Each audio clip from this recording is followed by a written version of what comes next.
नमस्कार, मैं हूं आशीष और आप देख रहे हैं आशीष कॉमर्स क्लासेस।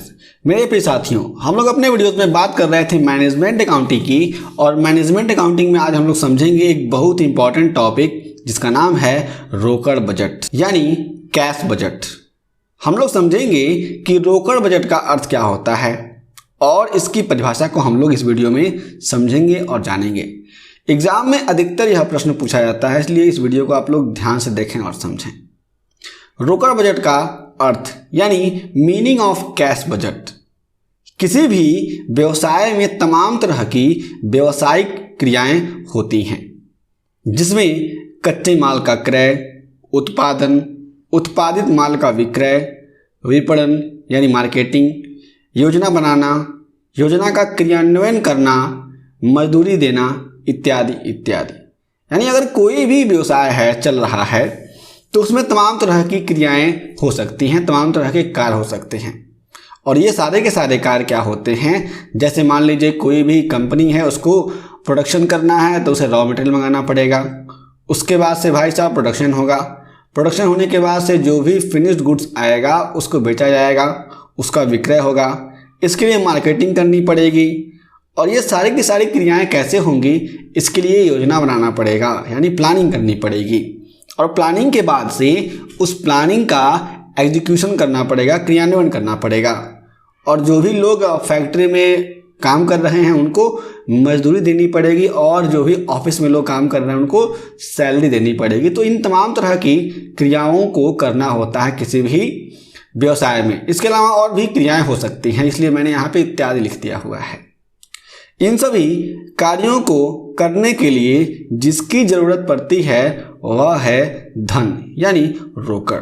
अब ये सारे के सारे कार्य कैसे हो सकते हैं, बिना पैसे के तो होंगे नहीं। इसलिए इन सभी कार्यों को करने के लिए, इन सभी कार्यों के क्रियान्वयन के लिए धन की आवश्यकता पड़ती है, जिसे हम लोग रोकड़ यानी कैश भी कह सकते हैं। लेकिन कंपनी या व्यवसाय के पास हमेशा उचित रूप में धन नहीं रहता है, ये सबको मालूम है। इसके अलावा व्यवसाय के द्वारा भविष्य की योजनाओं के अनुसार उसे बहुत सारी पूंजीगत संपत्तियों यानी कैपिटल एसेट्स को खरीदने के साथ साथ उत्पादन आदि क्रियाओं के लिए धन चाहिए होता है। पहली बात, जो बिजनेस है उसके पास हमेशा जो भी जितना कैश चाहिए होता उतना होता नहीं है।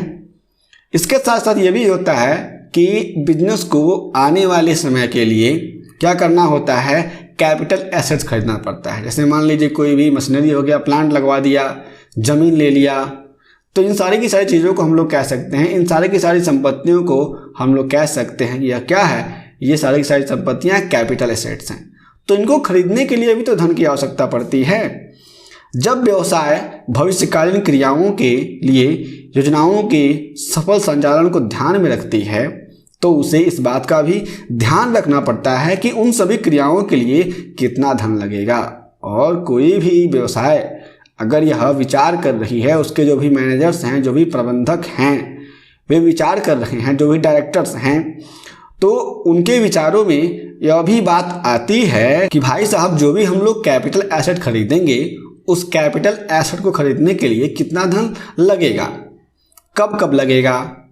इस तरह से व्यवसाय के द्वारा भविष्य में रोकड़ के संबंध में पूर्वानुमान लगाया जाता है और जो भी व्यवसाय है उसके द्वारा भविष्य में कितना पैसा लगने वाला है, कितना रोकड़ यानी कितना कैश लगने वाला है, उसका अनुमान पहले से ही लगा लिया जाता है तथा इसी पूर्वानुमान के आधार पर रोकड़ बजट तैयार किया जाता है। और भाई साहब जितना भी अनुमान लगाया जाएगा कि अगर कोई भी कंपनी है XYZ लिमिटेड, उसने क्या किया, मान लीजिए उसने सोचा कि हमें 5 मशीनें लेनी हैं। मान लीजिए कागज़, यहाँ पर कागज़ की फैक्ट्री है, तो मान लीजिए 5 मशीनें लेनी हैं। उसको उसके लिए मान के चलिए 10 करोड़ रुपए चाहिए, तो 10 करोड़ रुपए उसे अगले साल चाहिए, लेकिन अगले साल उसके पास पैसा आएगा कहाँ से। तो इन सभी चीज़ों को ध्यान में रखते हुए रोकड़ बजट तैयार किया जाता है। जब रोकड़ बजट तैयार किया जाता है तो उसके अंतर्गत किसी निश्चित अवधि के लिए रोकड़ प्राप्ति एवं रोकड़ भुगतान का अनुमान लगाकर रोकड़ का नियंत्रण एवं नियमन किया जाता है।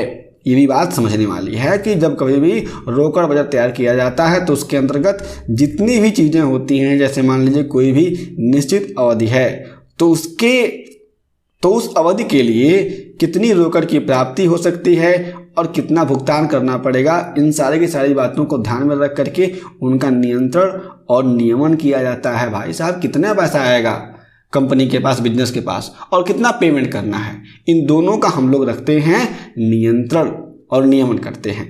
संक्षेप में कहा जा सकता है कि रोकड़ बजट एक ऐसा विवरण है यानी स्टेटमेंट है जिसके अंतर्गत एक निश्चित समय अवधि में रोकड़ के अंतर प्रवाहों यानी इनफ्लोज एवं बहिर्प्रवाहों यानी आउटफ्लोज का लेखा इस उद्देश्य से किया जाता है ताकि उस निश्चित में यानी निश्चित अवधि में रोकड़ का आधिक्य यानी सरप्लस एवं कमी यानी शॉर्टेज के संबंध में पूर्व में ही जानकारी प्राप्त हो जाए। और जो भी रोकड़ बजट है वह एक ऐसा विवरण है, यहाँ पे कहा जा रहा है, जिसमें इनफ्लोज और आउटफ्लोज की बात की जाती है। जो भी कैश का फ्लो है उसकी बात की जाती है, कितना कैश आया और कितना कैश गया, इसका लेखा जोखा रखा जाता है, इसकी अकाउंटिंग की जाती है।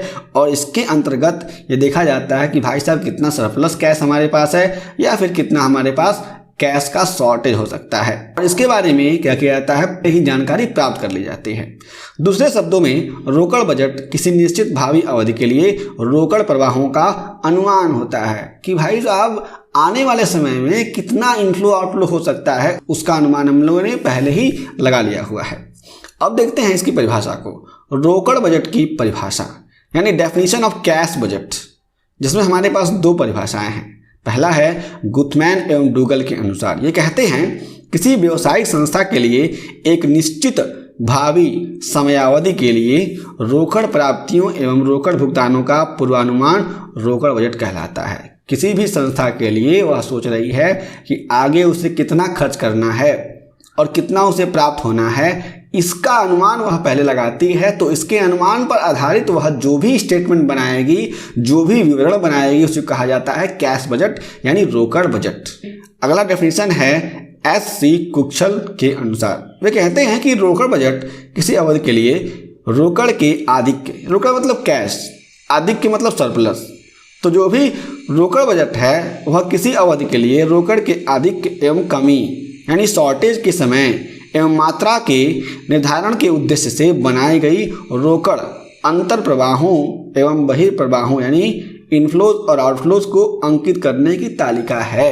कहने का मतलब है कोई भी एक तालिका है, कोई भी एक टेबल है, उसमें तमाम तरह की बातें लिखी गई हैं कि भाई साहब कितना इनफ्लो होगा, कितना आउटफ्लो होगा, या विवरण हम लोग कह सकते हैं।